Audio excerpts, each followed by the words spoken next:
Salam hörmətli izləyicilər, yeni bir video ilə qarşınızdayıq. Bu videoda sizlərə pensiyaların artımı ilə bağlı son məlumatları çatdıracağıq. Yanvar ayından hansı pensiyalar artacaq və nə qədər artacaq ətraflı şəkildə məlumat verəcəyik. İlk olaraq video keçməzdən öncə bu videonu mütləq bəyənin ki, video daha çox insana çatsın.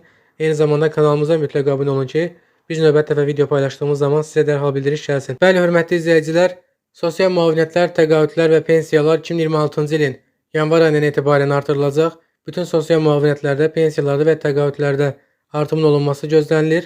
Xüsusilə də 220 manat yaşa görə verilən pensiyanın, yəni sosial müavinətin artımı qeydə alınacaq. Bu müavinətin artımı daha əvvəl 2024-cü ilin yanvar ayında qeydə alınmışdı. 180 manatdan 220 manata qaldırılmışdı yaşa görə verilən sosial müavinət və 2 il yaxındır ki, bu müavinət artırılmır.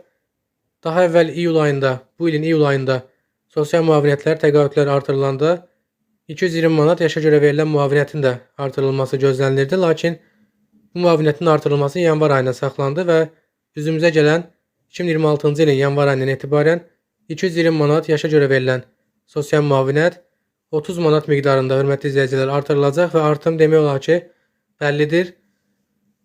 Yaşa görə verilən sosial müavinət 2025-ci ilə qədər 220 manat təşkil edir və 2026-cı ildən 250 manata qaldırılacaq. Yəni burada 30 manatlıq artımdan söhbət gedir. Hörmətli izləyicilər, əmək pensiyaları və yaşa görə verilən sosial müavinət bir-birindən fərqlənir. Bu barədə vətəndaşlarımızdan bir çox suallar var. Bir çox vətəndaşlarımız bu iki müavinəti bir-birindən ayırmaqda çətinlik çəkir. Bəzi vətəndaşlarımız bizə suallar verir ki, bəs mən əmək pensiyası üçün müraciət etmişəm və 25 il pensiya stajım və 40 min manatdan çox pensiya kapitalım var. Mən əmək pensiyası aldığım zaman, pensiya yaşına çatdığım zaman həm yaşa görə müavinəti, həm də əmək pensiyasını ikisinin bir yerdə ala biləcəyimmi deyə suallar var. Qeyd edim ki, hörmətli izləyicilər, bu iki müavinət ikisi bir yerdə verilmir. Əmək pensiyası almaq üçün Azərbaycanda şərtlər var və bu şərtlər 25 il pensiya stajı və ya 40 min pensiya kapitalını toplamaqdır. Əgər bu şərtləri siz yerinə yetirirsinizsə və pensiya yaşına çatmısınızsa, qeyd edim ki, pensiya yaşı Azərbaycanda 65 yaş müəyyən olunub, xanımlarda və bəylərdə 65 yaş pensiya yaşıdır.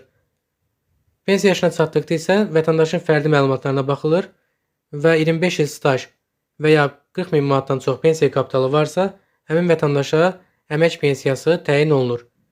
Əgər həmin vətəndaş bu şərtləri ödəmirsə, yəni 25 il pensiya stajı yoxdursa və ya 25 il pensiya stajından əlavə 40 min manat da pensiya kapitalı toplamayıbsa, həmin vətəndaşa 220 manat yaşa görə müavinət verilir. Qeyd edim ki, artım yalnız 220 manat yaşa görə verilən sosial müavinətə aid olmayacaq. Bütün əmək pensiyaları, sosial müavinətlər, təqaüdlər və vətəndaşlara verilən əmək haqlarında da artımlar qeyd olunacaq. Xüsusilə də özəl sektorda verilən əmək haqları artırılacaq hörmətli izləyicilər. Qeyd edim ki, vergi qanunvericiliyi ilə bağlı da bəzi dəyişikliklər olunacaq. Onlarla bağlı növbəti videolarımızda məlumat verəcəyik sizlərə. Qeyd edim ki, hörmətli izləyicilər, ünvanlı dövlət sosial yardımının da verilməsində bəzi qayda dəyişikliklər olunacaq ki, onu növbəti videolarımızda sizinlə paylaşacağıq. Yanvar ayından ünvanlı dövlət sosial yardımının verilməsində bir sıra qaydalara dəyişiklik olunacaq. Eyni zamanda ehtiyac meyarı 285 manatdan 300 manata qaldırılacaq. Bu barədə də sizlərə məlumat qeyd etmək istədim.